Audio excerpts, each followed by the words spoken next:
As national inflation continues to rise throughout the nation, the effects of that impact are being felt right here at Georgia Southern University, specifically within the parking situation. The Parking and Transportation Office said that they are doing their best to balance the cost of operation as well as costs for students. Within the last 2 years, permit costs have dropped from $160 to $130. Behind me, we have the GSU Parking Office, where officials say both parents and students are surprised at how the permits last all year instead of just per semester.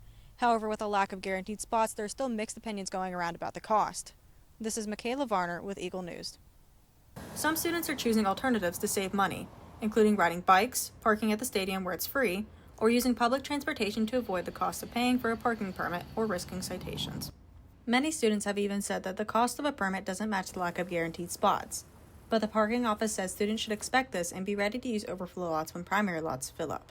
I choose to park here because it's entirely too expensive to buy a parking permit, and even when you do buy one, you're not always guaranteed a parking spot.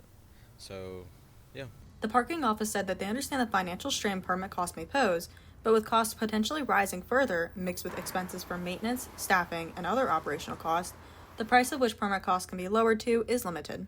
Simply because of the cost of labor and materials, that type of thing, yeah, it's going to be more expensive to maintain those, and that may come into play later when we may end up having to increase permit fees.